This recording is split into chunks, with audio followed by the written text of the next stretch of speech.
Si vous avez besoin de lever du cash auprès de votre banquier, parce que vous avez besoin d'un prêt, de convaincre votre patron qu'il vous faut une promotion et que vous la méritez, ou si encore vous devez aller faire un pitch pour essayer de lever des fonds, ou simplement convaincre quelqu'un, que ce soit lors d'une conférence, en auditoire, ou lors d'un débat plus privé, il va vous falloir certaines qualités. Convaincre et séduire sont essentiels. Ce sont des qualités essentielles que nous devons développer. Parce que nous vivons dans un monde où tout est négociation. Nous sommes à chaque instant amenés à devoir obtenir quelque chose des autres, comme même le bébé qui veut quelque chose et qui va pleurnicher ou essayer de manipuler un peu ses parents. Aujourd'hui, je vais aborder avec vous un certain nombre de principes qui devraient vous permettre de vous transformer en bon orateur, pas du jour au lendemain évidemment, ça demande du temps et de l'exercice, mais ça va au moins vous permettre de savoir quels sont les ressorts sur lesquels vous pouvez jouer pour convaincre les gens et les séduire. On va en parler et ça va être sur la base d'un exemple, un exemple que je vais vous montrer, un exemple personnel. On va ensuite pouvoir analyser quelles sont les astuces qui ont été utilisées dans cet exemple-là, quels sont les principes qui ont été appliqués et comment vous pourriez répliquer les choses pour devenir, comme je le disais, un bon orateur, quelqu'un qui convainc et quelqu'un qui arrive à obtenir ce qu'il veut des autres. On en parle tout de suite. Je suis Régis Sezin, entrepreneur multipotentiel, conférencier, formateur et artiste. Je partage avec vous sur cette chaîne du contenu propulsif pour vous aider à rêver, oser et créer. Hello les rocks, j'espère que vous êtes solides. Moi, je suis en parfaite forme et je suis plein de gratitude envers l'univers. Aujourd'hui, on parle de qualités oratoires. Comment est-ce que vous pouvez convaincre les autres? Comment vous pouvez obtenir ce que vous voulez d'eux?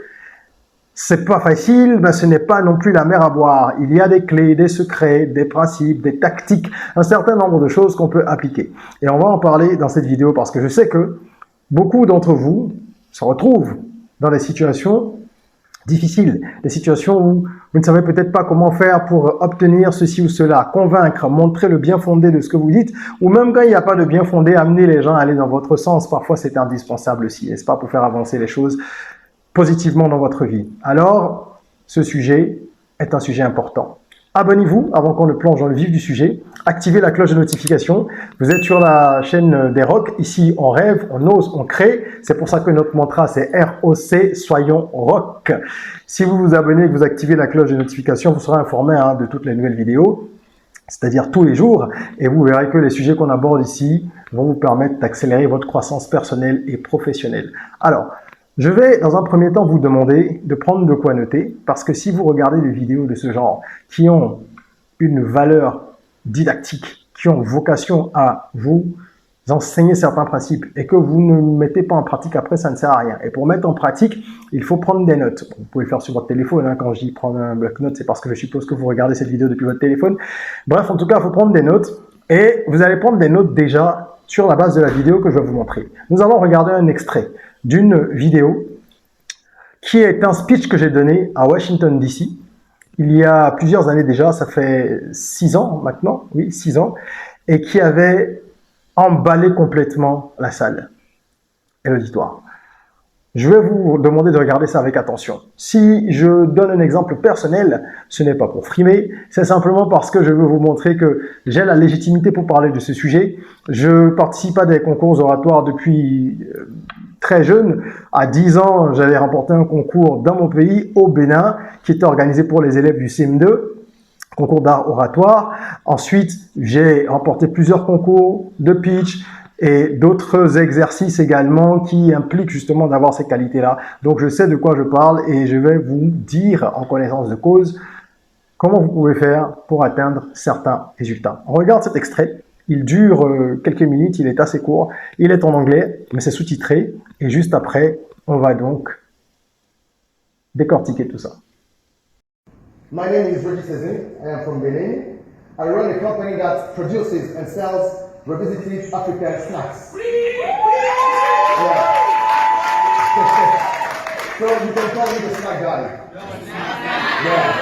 But how did I become the snack guy? There is this very popular food in my country called kuli. It's made of peanuts, and people love it. But for some reason, they are ashamed to let others know that they eat kuli. And the traditional shape is this. We kind of stick. Yeah. And my first challenge was to switch this from stick to a ball. And this simple switch and change of angle has changed everything. During 2 years, we've been able to move from one product to 10 products. Wow. We've been able to move from 1 employee to 31 employees today. And our products are sold in my country in more than 65 stores. And guess what? We are coming to your country soon. And all this has been possible because one evening, I realized that I had to change the way we see this product. It's all about branding, and that's led me to my main key, something that I want to share with you. It's all about Africa. What is the biggest problem of Africa today? It's bad image. How many Americans, Europeans, or Asians know that the richest black man alive is the Nigerian Aliko Dangote? And I mean the richest black man, not the richest African. How many of them know that most of the coffee they drink is grown in Ivory Coast or Kenya before being processed in Western countries? How many of them know that this song by Rihanna with the Mama Say Mama Kosatin is actually from a traditional Cameroonian song? And we've all been dancing all around the planet today. They don't know, but you do. You do, and guys do know. So, it's our responsibility and our duty as leaders, because we are all leaders here, it's our responsibility to go back home and to tell our people that we should watch the way we talk about Africa every time we open our mouth. That is our responsibility, to show people that Africa is great. And Africa is not only HIV, Ebola, diseases, poverty, sadness of beggars. No, sorry, Africa is success. Africa is technology. Africa is research. Africa is value. Africa is hope. And one of the biggest ambassadors of Africa, the Senegalese singer Akon, was advocating the same thing some days ago, the same thing that I've been preaching for years in my country. It's all about the branding. It's all about how we sell Africa, how we promote Africa, how we sell Africa. And now, I would like you, as my sister did, I would like you, please, all leaders, to stand up and say something to me. Because they say that the future of Africa, they say that Africa is the future. I want to say that Africa is now, because now means name of the winner, N-O-W. So brothers and sisters, please repeat with me or after me. The time of Africa is now. We are Africa. We are Africa. We are now. We are now. We are name of the winners. We are name of the winners. And I believe that all together, if we can sell Africa in the right way, then we can make Africa great again.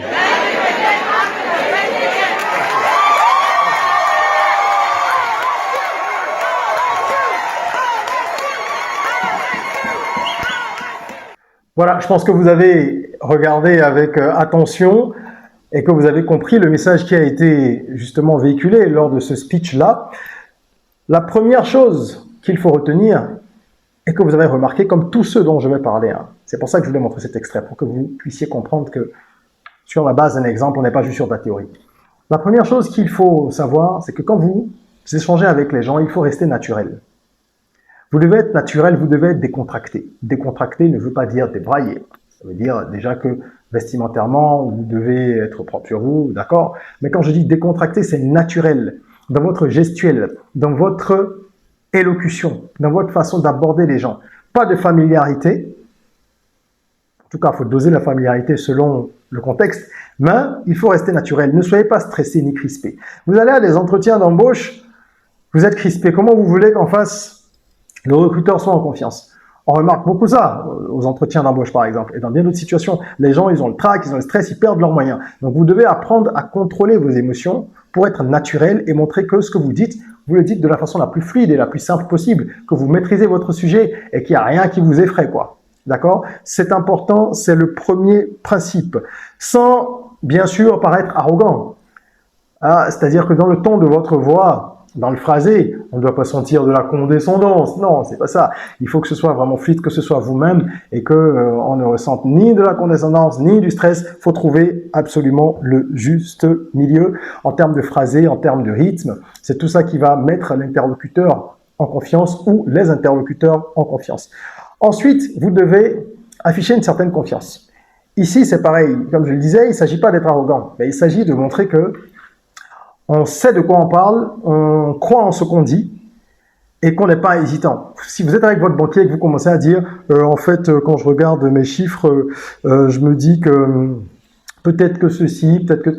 Voilà, trop d'hésitation, c'est pas bon. Donc vous devez déjà être assez sûr de vous. Vous devez avoir le ton de la voix affirmé, d'accord, et pouvoir transmettre une certaine image qui va rassurer celui qui vous écoute ou ceux qui vous écoutent. On doit pouvoir se dire, ah, cette personne sait de quoi elle parle. Elle sait vraiment de quoi elle parle. Quand vous la regardez, elle a la maîtrise de son sujet. Et ça compte énormément. Donc, même quand vous prenez des notes, parce qu'il y a des situations dans lesquelles vous avez le droit d'avoir des notes. Moi, il y a des vidéos dans lesquelles j'ai des notes. Les notes sur téléphone ou sur papier. Il y a des journalistes qui ont des notes. Mais ça ne doit pas empêcher la fluidité du discours.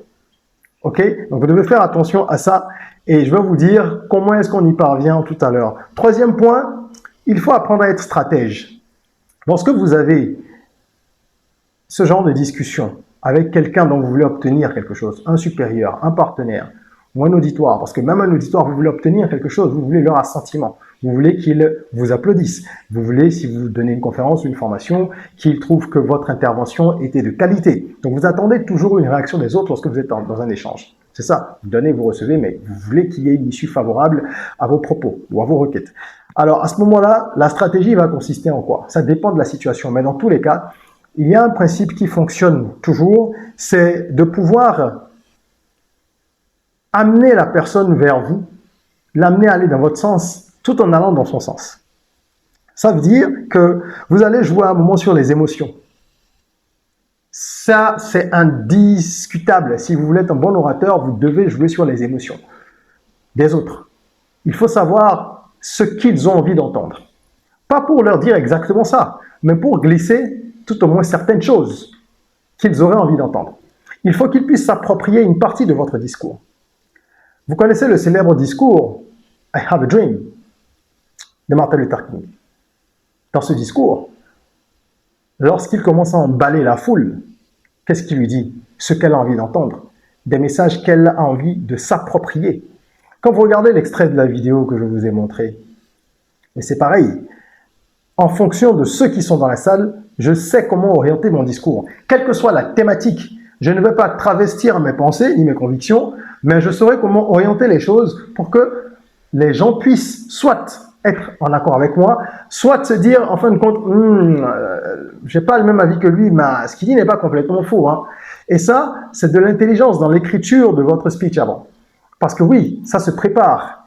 Même si vous voulez échanger avec quelqu'un, soi-disant à bâton rompu, si c'est un sujet important, vous préparez vos arguments dans votre esprit. Donc, comment est-ce que vous allez toucher l'affect? Comment vous allez provoquer des émotions chez les gens? C'est ça qui va faire la différence. Les gens se souviendront de votre discours s'il y a de l'émotion. Ils se souviendront de votre échange s'il y a de l'émotion d'une manière ou d'une autre. Vous êtes en entretien d'embauche, vous devez pouvoir dire à votre patron certaines choses à un moment donné, ou au recruteur, vous devez lui dire certaines choses pour qu'il se dise, ah ben tiens, telle personne, il parle de la boîte, il pense à son évolution, il pense à ceci, il pense à cela. Donc, ce n'est pas forcément des propos uniquement centrés sur sa personne. C'est centré également, ou c'est tourné aussi sur d'autres objectifs. Il pense aussi à moi, il pense à nous. C'est ça qui fait que le déclic se crée.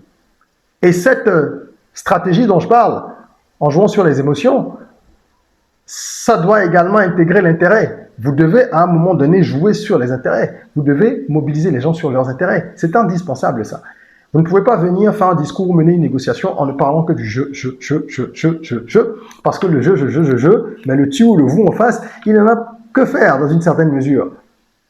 Même si c'est quelqu'un qui vous admire et que vous êtes un conférencier, nanana, il va falloir que la personne se retrouve. Donc, quels sont les éléments que vous allez intégrer pour qu'il y ait le sentiment d'appartenance? Ça, c'est le point 4. Point 5, la polarisation, ça marche toujours. La polarisation, c'est le fait, je vais vous dire ça simplement dans ce contexte, c'est le fait de prendre le contre-pied d'un avis généralement admis pour susciter la curiosité des gens, la piquer à vif et surtout maintenir leur attention. Lorsqu'on dit que la Terre est ronde et que quelqu'un dit que la Terre n'est pas ronde, eh bien, tout de suite les gens veulent écouter pour le dézinguer ou alors pour comprendre pourquoi il le dit. Ça peut être l'un, ça peut être l'autre. Mais dans tous les cas, ça va susciter quelque chose. Vous comprenez? Si quelqu'un arrive demain et dit pardon, je vais dire quelque chose de complètement fou, loufoque, c'est pour que vous compreniez. Quelqu'un vient vous dit, les hommes pourraient porter des grossesses. Vous allez dire, mais qu'est-ce qu'il raconte lui? Attends, je vais écouter quand même, ça c'est une bêtise.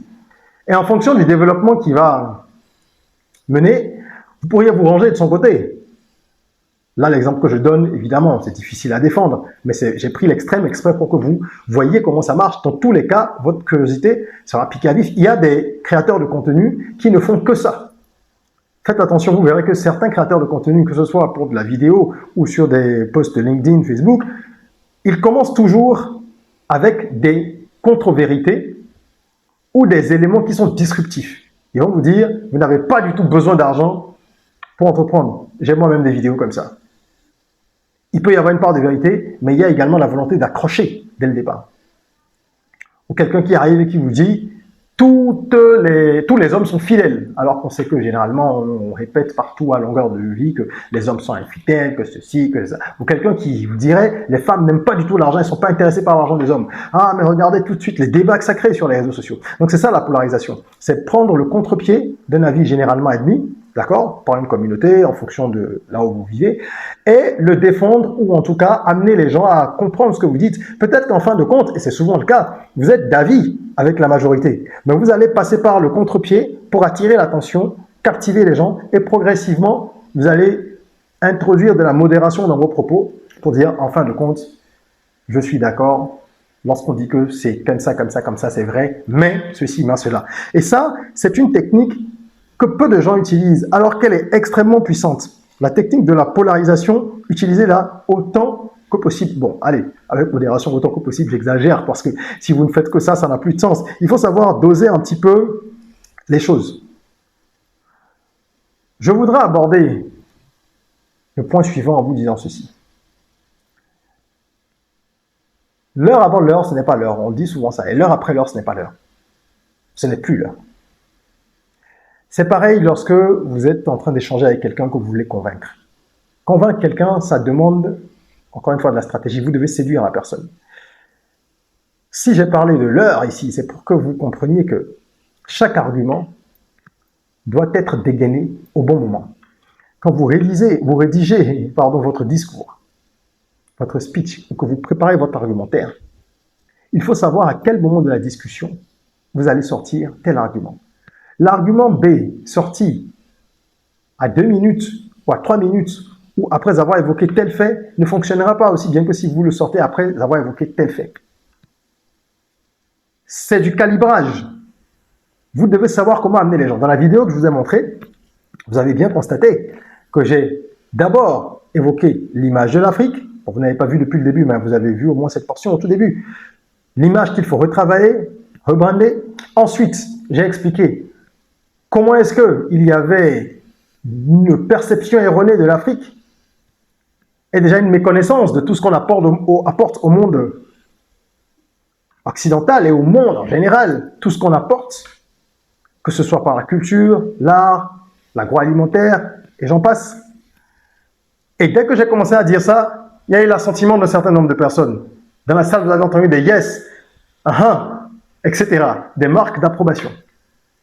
Puis, j'ai continué maintenant en allant jouer sur l'affect en disant ils ne savent pas que c'est nous qui faisons ça, que c'est grâce à l'Afrique qu'il y a si ça. Ils pensent que l'Afrique, c'est uniquement les maladies, c'est uniquement ceci, c'est uniquement cela, c'est uniquement ceci. Et là, ça s'est embrasé parce que je suis allé toucher les gens au plus profond d'eux-mêmes. Puisqu'on sait que les Africains en ont marre en fait d'être associés au fléau, aux maladies, à la pauvreté uniquement. Donc j'ai dégainé ça à ce moment, et là j'ai emballé la foule. C'est ça le timing. Quand vous regardez un film, c'est pareil. Hein.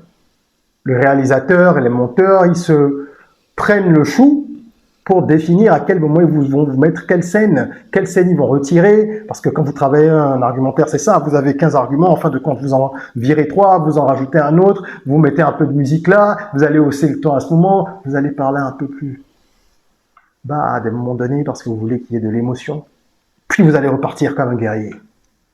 Tout ça, ça s'apprend. Mais le fait d'avoir déjà ces principes, ça doit vous permettre de pouvoir appliquer certaines choses et d'améliorer déjà vos interactions. En point 7, je vais vous inviter à éviter les longueurs. Ok? Là, on est dans le cadre d'une vidéo YouTube. Moi, je définis mes formats, c'est la liberté sur YouTube. J'ai des vidéos de 10 minutes, des vidéos de 20, de 30 minutes. Mais lorsque vous allez, par exemple, à un concours de pitch, c'est timé. Quand vous avez l'elevator pitch, on vous demande de faire le pitch de votre business en 1 minute, le temps qu'un ascenseur monte, elevator pitch, en 1 minute, et dire l'essentiel. Lorsque vous devez rencontrer un banquier, vous savez bien qu'il n'a pas beaucoup de temps, il va vous dire j'ai 10 ou 15 minutes pour vous, franchement, je ne peux pas faire plus. Vous devez convaincre les gens tout de suite. Le banquier, l'investisseur, votre patron, peu importe, vous savez qu'il y a une durée donnée. En fonction de la durée anticipée de l'échange, vous devez donc préparer votre speech avec l'ordonnancement, comme je disais, des arguments et savoir à quel moment vous allez faire quoi. Évitez d'être complètement en dehors du temps parce que sinon, dans des concours, on vous arrête. Dans la vie réelle, même s'il n'y a pas un chrono sur lequel on appuie pour arrêter, ben les gens ne vous écoutent plus à passer un moment. Donc, vous devez vraiment calibrer tout ça en fonction du temps que vous avez, d'accord, pour l'échange. Et je finirai avec 3 petits points. En 8, faites participer les gens. C'est ce qu'on fait en posant des questions. Il y a beaucoup de pitch qui commencent comme ça. Vous avez peut-être remarqué, on dit, saviez-vous qu'en Afrique, 95% de ceci, de cela, nanani, nanana, et puis là, tout de suite, on interpelle les gens. Soit ils savent et ils disent, oui, c'est vrai, il faut que j'écoute. Ou alors ils savent pas, ils se disent, ah bon? Donc faites-les participer. Poser des questions, c'est déjà faire participer quelqu'un. Même s'ils n'ont pas la possibilité ou ils n'ont pas le désir de répondre, au moins, leur esprit est déjà là, il est avec vous, et ils sont focus sur ce que vous allez dire. Donc faites participer les gens, c'est super important. Par la suite, lorsque vous avez compris ces principes, vous allez maintenant construire tout votre discours en mettant une base de storytelling. La capacité à raconter des histoires. Tout le monde aime les histoires. Depuis qu'on est petit, on aime ça. On nous racontait des histoires. Et en grandissant, ça n'a pas changé. On aime le cinéma. Bon, là, on n'aime plus qu'on nous raconte des histoires dans un autre sens du terme. Mais on aime le cinéma, je veux dire. Il y a bien un film, tout le monde a un film qu'il aime bien ou une série. On aime les histoires. Pourquoi? Parce que il y a du suspense. On sait que ça commence comme ça, il y a des rebondissements, il y a ceci, il y a cela. Alors, vous devez mettre du storytelling dans ce que vous allez dire. Il faut qu'il y ait quelque chose qui relie l'histoire à vous-même, à votre expérience de vie. Tous ceux que vous voyez et qui sont de bons orateurs apprennent à maîtriser le storytelling. Donc, il y a toujours quelque chose de personnel qu'on va rattacher au discours général. Et donc, c'est un jeu qu'on met en avant, mais ce n'est pas un jeu d'ego. Vous ne parlez pas du jeu pour dire moi, moi, moi. Vous expliquez pourquoi vous êtes dans cette démarche, en partant d'une expérience personnelle. Et dans cette expérience, ah oui, il faut bien qu'il y ait un peu d'émotion, que ce soit une situation un petit peu spéciale, dramatique, ou en tout cas extrême, ou très incertaine. Il faut quelque chose. C'est comme si la personne suit un film quand elle vous écoute. Donc moi, dans le speech que je vous ai montré, vous n'avez peut-être pas vu cette partie parce que c'était un peu plus tôt, mais je voulais pas vous mettre l'ensemble, ça serait trop long. Mais je parlais de ce qui m'a poussé à lancer des snacks traditionnels, à moderniser les snacks traditionnels. Ce qu'on a fait et qui a eu beaucoup de succès. Pourquoi je l'ai fait? Donc j'ai expliqué au début comment est-ce que j'ai voulu le faire, parce que j'estimais que l'image de l'Afrique était le vrai problème de l'Afrique. Et que les snacks traditionnels, dont un du village dont je suis issu, qui est très populaire au Bénin et dans d'autres pays d'Afrique, hein, sous d'autres noms, chez nous on appelle ça le cuicui, c'est fait à base de pâte d'arachide. Mais ce produit, consommé par beaucoup, était presque vomi en public parce que personne ne voulait associer son image à ça. Il était resté archaïque dans l'esprit des gens. Donc moi, j'ai entrepris de le moderniser, de le glamouriser. Et c'est par là que j'ai commencé mon speech pour amener les gens en fait à dire, mais voilà, vous comprenez pourquoi j'ai fait ça. Parce qu'en fin de compte, ce n'est pas qu'un constat personnel de Régis Sezin. Regardez comment est-ce que nous sommes traités. On ne respecte même pas notre part, notre apport dans l'histoire aujourd'hui. Le café, les chansons, je dis café, cacao, tout ce qui tourne autour, la culture en général, nanani, nanana. Les gens oublient que ça vient d'où? D'Afrique, donc c'est l'image. Donc voilà comment est-ce que moi j'ai construit mon discours. Et pour finir, dernier point, mais c'est le plus important, vous devez répéter. Eh ben oui, même quand c'est un échange privé avec quelqu'un, que vous avez un tête-à-tête avec votre père, avec votre sœur, parce qu'il y a des difficultés, vous voulez briser la glace, crever l'abcès, il faut préparer les choses, anticiper un peu ce qui va être dit, comment l'autre va réagir, et préparer vos arguments. On ne se dit pas juste, ouais, bon, je vais parler de ça, ça et j'y vais. Non, ça se prépare. Chaque échange est une bataille que vous devez remporter. Pas en allant soumettre les autres, mais en les amenant à aller dans votre sens. Répétez devant le miroir, c'est la meilleure technique. Parce que 80% au moins de notre communication est non-verbale. Et on reviendra sur ce sujet. Et tout ce qui est non-verbal, c'est ce qui se voit le plus, on ne se rend pas compte. Hein. Le mouvement des yeux, le nez parfois qui bouge, pour certains, des petits rictus, des tics, les gestes qui peuvent traduire de l'agacement, de l'impatience, le chemin que prennent les yeux, qui peuvent parfois trahir une situation dans laquelle vous êtes et vous allez mentir. Et il y a des gens qui savent lire tout ça. Ceux qui ne savent pas le lire, parfois le ressentent.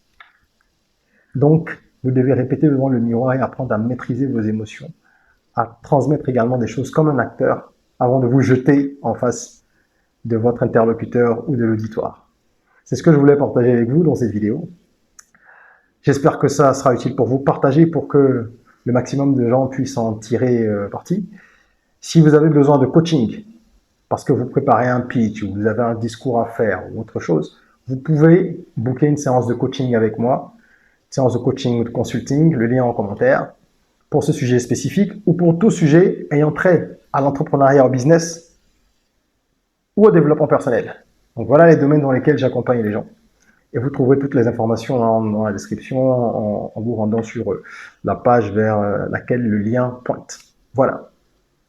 En attendant qu'on se retrouve pour une nouvelle vidéo, n'oubliez pas, prenez soin de vous, de votre corps, mais aussi et surtout de votre mind. Rêvons, osons, créons. Soyons rock.